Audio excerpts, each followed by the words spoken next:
His Excellency Dr. Hebek, Vice Chancellor and Federal Minister for Economic Affairs and Climate Action, my good friend, my brother, Robert, Mr. Ronald Bush, the Chairman of APK. I think we should make you the Chief Negotiator of the India-EU FTA. Everything can get sorted out very quickly. Mr. Peter Adrian, President of the German Chamber of Commerce and Industry, distinguished guests, excellencies, colleagues, ladies and gentlemen. It is truly an honor and a privilege to welcome all of you to Incredible India for the APK conference, a very inspiring and innovative event which brings together businesses across the Asia Pacific. We are hosting this after 12 years, and I do hope and believe many of you who have come to India after many years will see the transformative impact and the big change that India has undergone in the last decade. The timing, therefore, is ideal, coinciding also with the 7th Intergovernmental Consultations, with the collective commitment of our leaders, Honorable Prime Minister Narendra Modi, Chancellor Scholz, the business leaders and the people of both countries. We do believe we can deepen this strategic partnership significantly. I am confident the APK will translate this collaboration into real, tangible growth for our economies and the people of our two countries. I extend my heartfelt gratitude to the organizers of APK, the Asia Pacific Committee of German Business, and the Indo-German Chamber of Commerce for their dedication in making this event possible. We are honored to host this event and do believe that the Asia Pacific region, home to 60% of the world's population, expected to house 2/3 of the global middle class in the next decade, is where the action is. This demographic shift presents a fertile ground for businesses seeking to expand their reach and capitalize on emerging sectors. Those who are here for the 13th APK will also recognize that today India has a strong macroeconomic foundation. The fundamentals of the economy are strong. We are building infrastructure at a never-seen-before pace, and therefore we are in a sweet spot where reform, resilience, and readiness for the future is available for businesses from across the world. Today, we stand stronger, smarter, and more stable with Prime Minister Narendra Modi being re-elected in these turbulent times for the 3rd time, once again as the leader of the country and ready and willing to work 3 times faster, 3 times harder, get 3 times more outcomes in his 3rd term so that India becomes the world's 3rd largest economy in the next 3 years. Friends, Minister Hebek just spoke about climate change. I could not agree with him more. And India demonstrated its leadership at COP21 in Paris when we collectively, along with the Global South, got together with the developed world, the persons who are originally responsible for the problem in the first place. Clearly, the Global South, the countries, less developed countries, the developing nations, are not the cause of this problem. India, for example, sporting 17% of the world population, has only contributed 2.5% to the problem up there. Despite that, we wish to be a part of the solution collectively with the rest of the world. And this is evident from our ranking in the Climate Change Performance Index. I was just Googling to make sure my numbers are right. 2022, we were ranked 10th in the global index in climate change performance. 23, we were ranked 8th. 2024, we are ranked 7th. And we are well on track not not only to meet our nationally determined contributions, but to exceed the targets we have set before ourselves, which we have set before the world.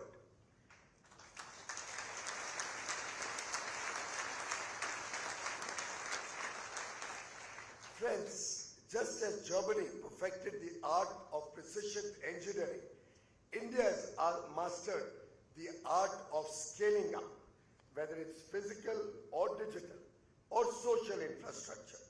We are operating at a scale that very few countries can match. Together, we can combine your precision and our large scale to create something truly extraordinary, not just for our nations, but for the world. It would be a delicious duo of our masala chai and your pretzels.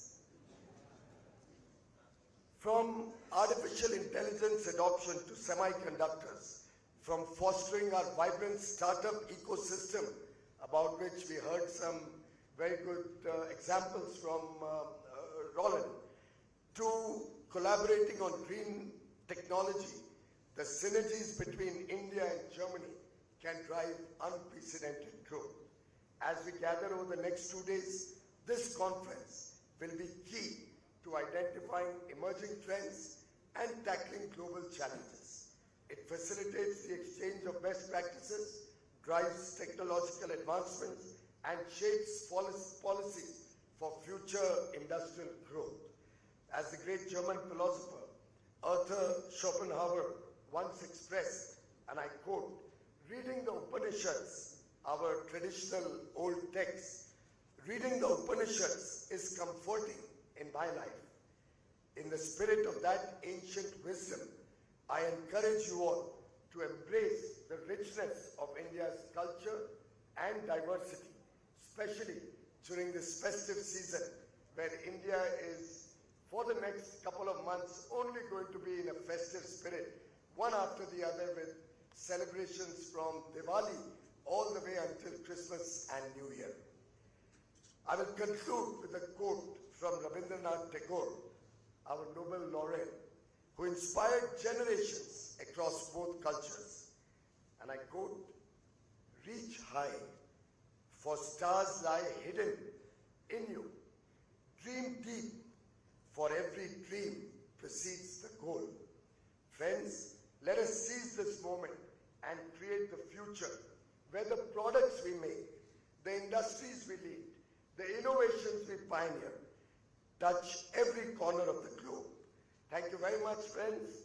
I wish you all a very productive and inspiring conference. Thank you very much.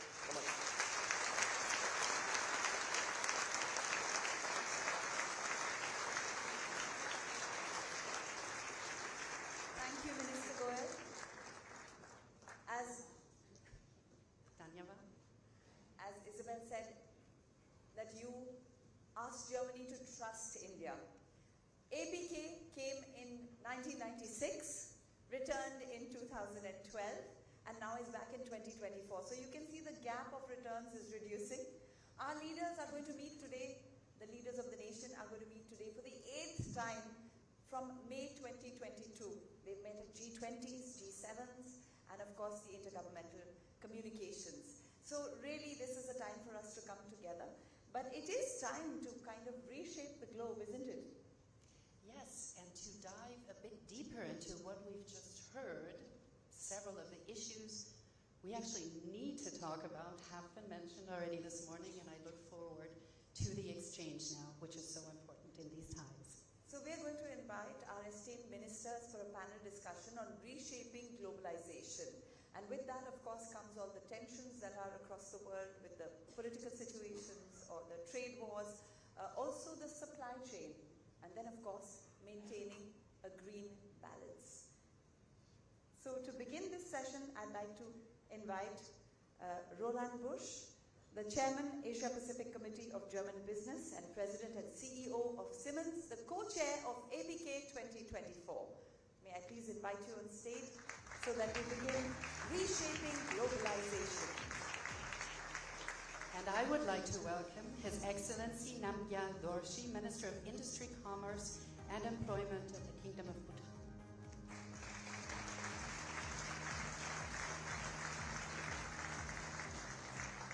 we also invite His Excellency Piyush Goyal, Minister for Commerce and Industry, Government of India. And last, but certainly not least, His Excellency Robert Habeck, German Vice Chancellor and Federal Minister of Economic Affairs and Climate Action.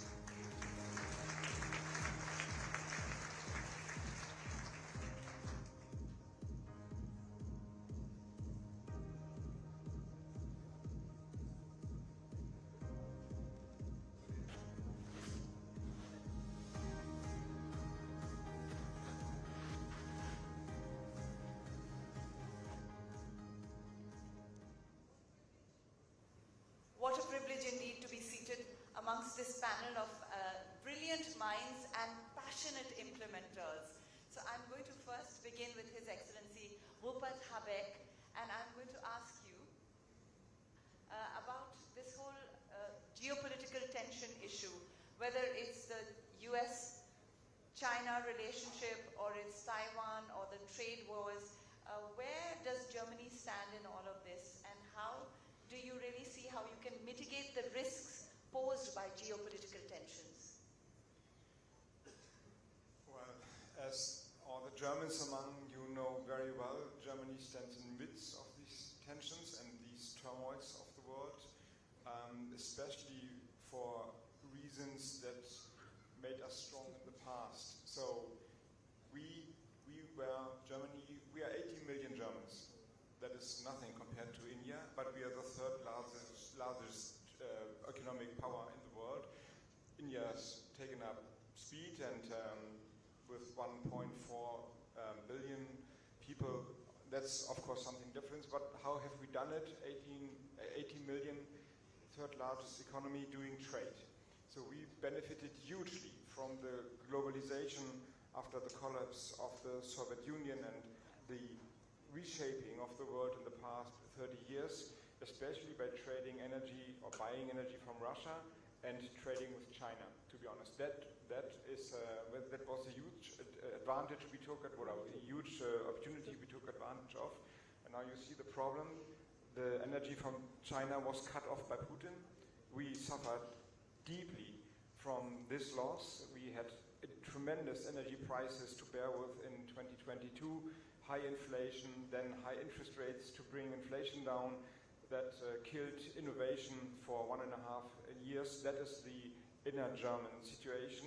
The global situation is even more complex as we are trading with China. China is our biggest trading partner together with the US. And you see that US and China are not on equal terms, becoming more, more skeptical to each other by the day, and Germany and Europe are standing in the middle.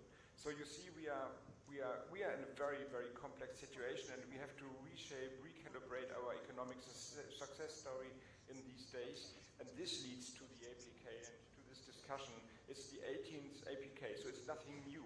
Also, the relation with India and Bhutan is nothing that is new to establish. But the urgency to make more out of it, not to be satisfied with what we have achieved, but to achieve more, diversify our trade politics, finding new partners, deepening our partnerships, that is of highest political importance, political and economic importance for Germany right now. And also, what's the EU's role in making Germany, in its helping Germany in its economic response to the That is challenge? also a complex issue. As we are benefiting or have benefited from the globalized world, Germany in the midst of the EU, a country that was divided and then united, profited hugely from single market, the EU single market. And still I would say, if you want to invest in Germany, now we mainly talk about investment in India and in the Asia-Pacific region, but if you'd like to invest in Germany, the single market is one of the big advantages. You have access to 400, 500 customers in the European Union. But of course, the European Union is not a political entity as India is, or Germany or China is, or the US is. It's a complex, mixture of having legacy power, they are doing the trade, and finding compromise in itself. So what is Germany's role in Europe? My personal view is, and I have to admit, I have learned this from the conservative chancellors I never voted for, to be honest, but and then I think as a young man I was too skeptical. From them I learned, or at least I tried to copy, that Germany has to lead, but from the second row. They will never, Germany is too strong and has its own bad history in Europe. Countries like Poland or France or Italy or Scandinavian partners, they would never accept a Germany that is saying, oh, we know how it is and now you have to follow. This is never going to happen. But without Germany, nothing is going to happen. So what is the conclusion of that? And chancellors like Konrad Adenauer and Helmut Kohl knew it by heart. We have to lead the way, but not by being dogmatic and bullish, but smoothing the path like from the second row, leading others to the success by helping others, and then we benefit hugely. That brings us directly to the question of a free trade agreement with India. We have to create a new path to bring this forward. I mean, this 20 years, it's just like a joke. Nobody would understand it, that you have negotiations for 20 years and not bring it to an end. But not like Germany wants now that you have to finish it, but we have to be pragmatic, include other partners, and I think this is basically my job when I come back to Europe. When you spoke about the free trade agreements, I guess that's so. been the big achievement of our Minister Goyal. So, Honorable Minister Gayal, both India and Germany have emphasized that they want to elevate their friendship to the next level. And our Minister Habeck, Vice Chancellor Habeck, has just described the situation Germany finds itself in within Europe and all the challenges that are going on, geopolitical and also geoeconomic. At the same time, of course, India has its perspective also as a member of the BRICS. So what are your needs, expectations, perspectives on this relationship and how we balance it? Thank you, and thank you, Robert, for your leadership of this wonderful relationship between Germany and India. India can offer a very large market with 1.4 billion aspirational Indians and young Indians. Our average age is still under 30 years. For the next 30 years, India has a path laid out in which we are going to grow our economy from our current level to at least 10x what we are today, from $3.5 trillion to about $30–35 trillion. We also have the advantage of democracy, which many other countries in this region do not have. We provide the rule of law, we provide safety, we provide comfort to investors, to businesses, and from India, no wealth creator or businessman will disappear overnight to come back as a professor in a university in Japan. And that heady cocktail of democracy, the demographic dividend, and demand that comes out of emerging economy like India provides an excellent opportunity where I believe an India-EU deeper engagement, possibly an FTA, will benefit both sides. You have technologies, you have ideas, you have innovations, but you have high costs of manufacturing, high costs of providing those services. And we have the advantage of providing you a platform where you can use those technologies and capture not only a large market in India, but the whole world as your market. Towards that end, I totally agree with Mr. Roland that if we were to understand each other, listen to each other, if we were to appreciate the sensitivities that both sides have. After all, you are 27 countries, as Minister Habeck just mentioned, who have different priorities. India has 27 states. I may be growing apples in one state, which does not permit me to open apples. And both have sensitivities. If we start respecting each other's sensitivities, if we start respecting that the trajectory of growth in each of the EU countries is nowhere near the trajectory of growth which India offers, if we start respecting that extraneous issues which have no part directly relating to trade, there are other multilateral bodies which deal with labor, which deal with which are handled by UNFCCC, by ILO, by all other multilateral organizations, and focus our energies on trade, on promoting investment, in promoting deeper strategic partnerships, and do it with a speed like we did with Australia, or we did with UAE, or we did with EFTA. We didn't live in the past. We didn't live in a mandate which was decided 20 years ago. We looked at modern understanding of each other. Recognized the fact that India today on a per capita income is much lower than the European Union. Probably only 4 or 5% of what the European Union is. So therefore there has to be a transition till we can provide our people a platform to reach that level. If this basic understanding, and which is why I often tell my political colleagues from various European Union countries that it will have to be a political decision. It cannot be left just to the bureaucracy. In India, we lead from the front. The political leadership gets involved, and therefore we are able to give quick results. So both countries see the necessity for a free trade agreement, the importance. What would you say are your biggest sensitivities at this moment? What would you like to see happening from India's side? I think if we respect three things, this FTA can be done very honorably, admirably, and fast. First, the sensitivities between the two, your 27 countries and my 27 states collectively as the Union of India. If we respect each other's sensitivities, with Australia, with UAE, with EFTA, the very first decision we took was we'll respect each other's sensitivities and not encroach on issues which can hurt. Moment we decided that, a lot of, for example, dairy, I just can't open up dairy. If the European Union insists that I open up dairy, there's no FTA. And we don't have dairy. Australia's first FTA without dairy. They respected us. Second, if you respect the sensitivity of a $2,500 per capita economy with a $60,000 per capita economy, where our people also aspire to reach that 60,000, if not more. We have to respect that. We have to give them that transition, that opportunity to get there. And third, I think it's very important to respect that India is no more a pushover. For example, once upon a time in the Uruguay round of negotiations at the WTO, we were saddled with a lot of liabilities which were very unfortunate. We are paying the price of that even today. But we don't negotiate today from a position of weakness.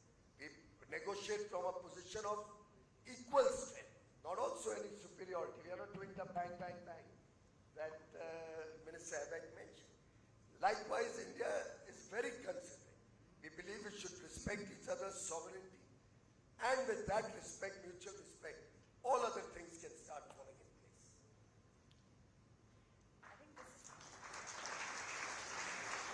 is a huge takeaway from this discussion, because if ever there was a time that was ready for such a step to be taken with the two honorable ministers, one who's just done this in 3 different occasions and another who has the vision to be able to be sensitive and to do this fast enough, it really is an opportune time. Minister Goyal, you took over this portfolio in 2019, but you have a background of investment banking, of economics and all of that, and then the experience of being in so many different political portfolios. In 2019, in a lovely country, Bhutan, there was another gentleman who took over as Minister for Industry, Commerce and Employment. And so both of you, in a sense, in these portfolios have the same benchmark. Minister Dorji, I would like to ask you, you have had tremendous international exposure, being a diplomat, being the permanent representative to the UN in New York for your country, and then of course being asked by the King to take over this portfolio. How does Bhutan manage its strategic relationships in the region to make sure that the economic development is on track? Thank you. Firstly, warm greetings from the Himalayan Kingdom of Bhutan. For those of us from Bhutan, it's always such a pleasure, such a homely feeling to be in Delhi and all parts of India. Congratulations also, as I speak for the first, to the APK organizer, especially host country, His Excellency Mr. Piyush Goyal, I couldn't help but, as you ended your keynote remarks from there, quoting the great Indian literature figure, Rabindranath Tagore, as a literature student myself, and that too from Delhi University, I couldn't help but resonate deeply.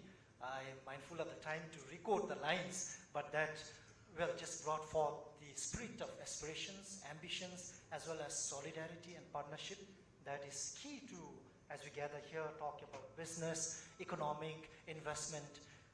Well, for us in Bhutan, I mean, where we are and then where we want to be, we have always maintained, in terms of our external relations or strategic considerations, a position of non-alignment, of course, doing that so, emphasizing on sovereignty, neutrality, and peaceful coexistence. That said, we have also fostered a very special strategic relationships, partnerships, particularly with India, our closest neighbor, our largest development and trade partner.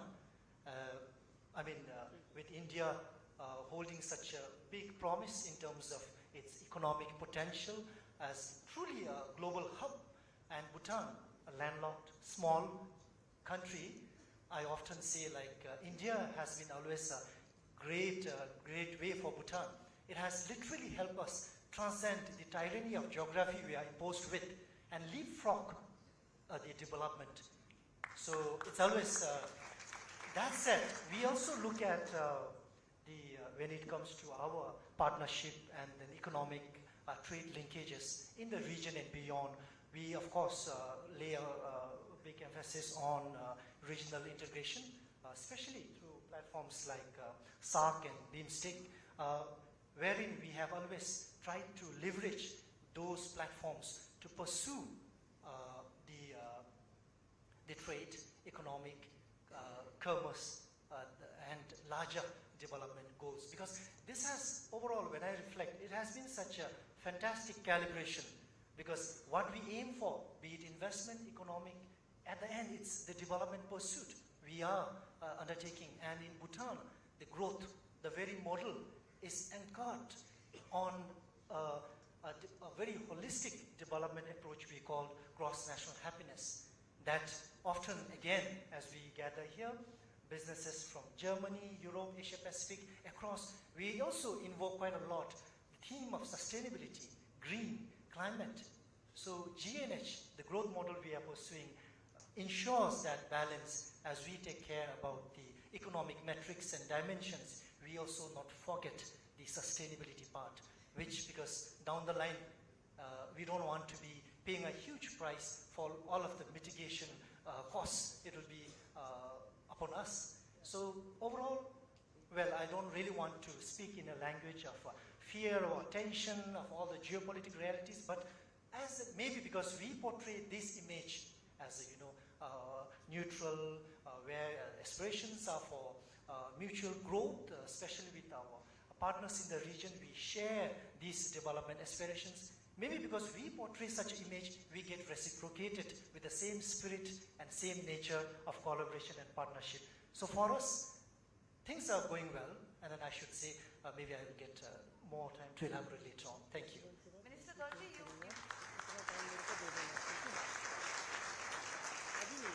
you mentioned that things are going well and everything is good, but there are geographical tensions in the area.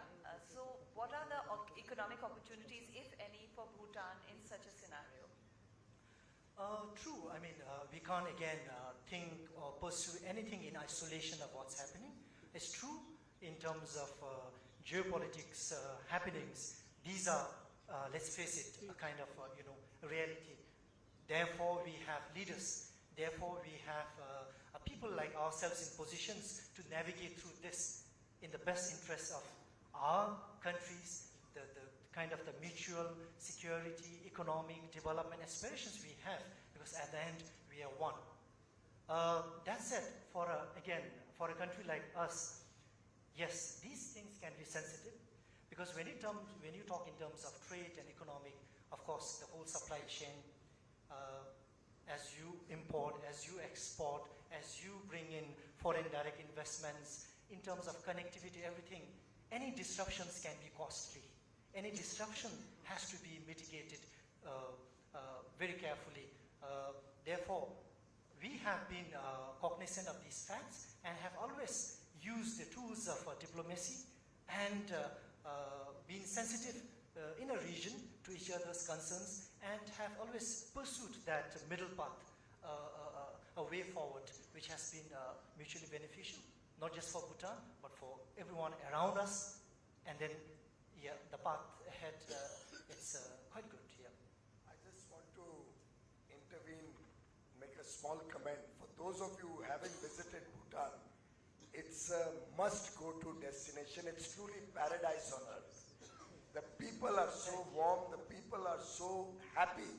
You can actually see happiness in an entire nation if you visit Bhutan. Second, it's a country which is truly thinking about the future. They are planning a city which will be the world's first 100% green city. His Highness the King, the Prime Minister, Honorable Mr. Tobke, they're truly visionaries. And 1 million people city provides huge opportunities. Of course, we have to look at that very sensitively. They're going to have it hydropower energized. The entire city is going to run on clean energy and is going to provide a model for many other countries and businesses, people to emulate. Congratulations, Minister Dorji, and we are very, very proud of the good work you and your government are doing.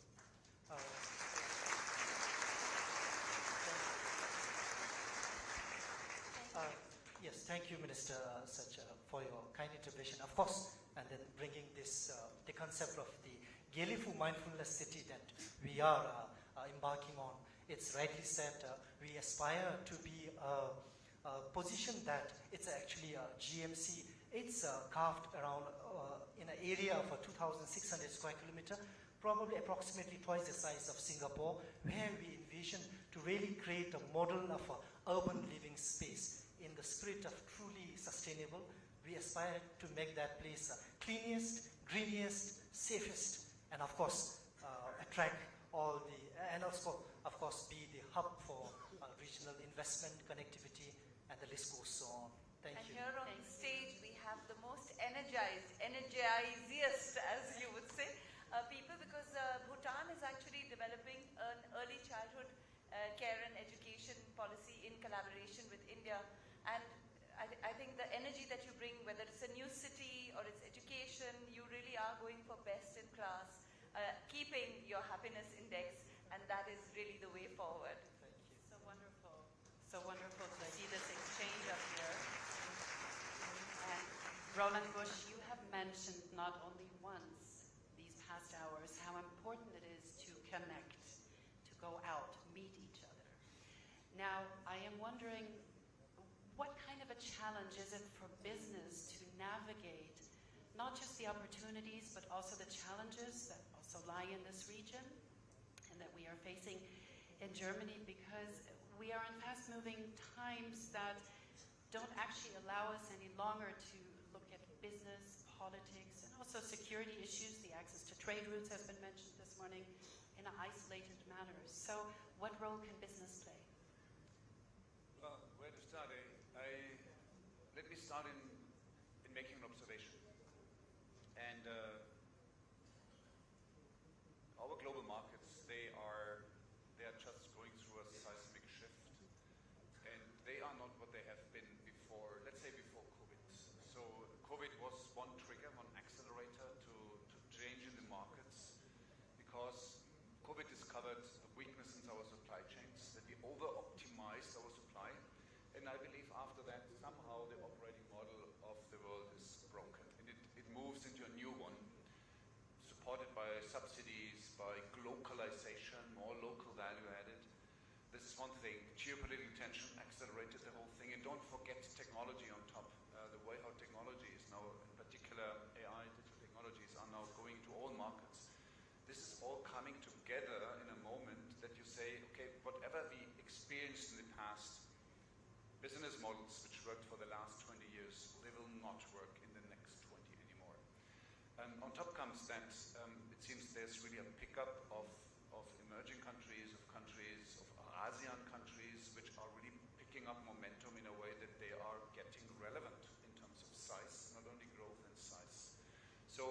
that's a package which we have to look at. And each and every country, a region has to think about their own business model and how it evolves in the future. There's one conclusion I can make, which is keep on going as you did is not an option. This is the fastest way for being eliminated one way or the other. So therefore, this is a reason why it is so important to really exchange with maybe regions which you're not so familiar with, make friends there, start corporations, because the opportunities are huge. Because at the end of the day, we have to solve a lot of problems. How to feed 8 billion people, how to make our energy transition and make it faster. So how to get technology to drive productivity, how to live with aging societies. I mean, our healthcare systems, they are costing more and more money. In Germany, I think they're sitting on 15 to 16%, and it's just increasing. You cannot afford it in India, for example. Think about it. So therefore, and this is an opportunity, because I strongly believe countries like Bhutan, like India, like Asian countries, they will not go the same path as the mature countries went. And they better don't, because imagine the same energy footprint or CO2 footprint for 1.4 billion Indians on top. But this does not mean to slow down. It does not mean that these people have to sacrifice. It's really about how can we use technology to make it work. So bringing that together, there's a lot to offer from our side. Germany has a lot of technologies, not only the big companies, small and medium-sized enterprises, a lot to offer. At the same time, there's a huge demand. If you bring that together in a meaningful way, we can benefit from each other, and that's the idea behind it. Just one last question. Please, I don't like to be impolite, a short answer, because we are going towards a freeze. Your piece of advice to connect in this region during the Asian century that was mentioned. I mean, at the end of the day, I tell you, it is about people. Just exchange, travel there, talk to people, make friends, try to learn also the culture behind it, because this is the first step to have a better understanding, and then give it a try. It's not always a straight line. Give it a try, try something, and adapt as we go, pivot to the next level, and I do believe we have open arms and open ears from both sides. So just to quickly go through that, if we have a little time to just talk about supply chain vulnerabilities in a line, just to say which are the vulnerabilities of your particular region and how you can combat that. Yes, but then we have to go towards a freeze, Shivani, because we all know who we are expecting in a few moments. So if it's really short, yes. I don't want to get in trouble with the security staff, I admit. You better don't. Yeah. So,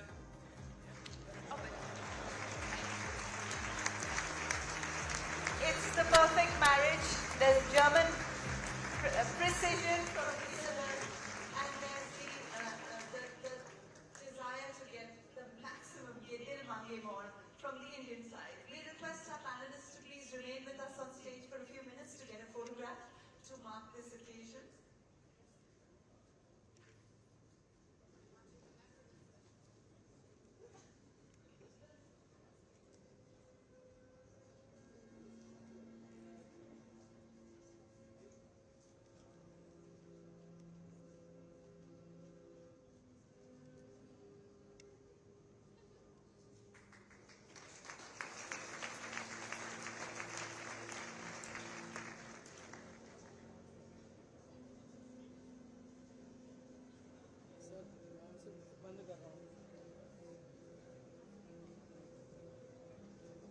As we go into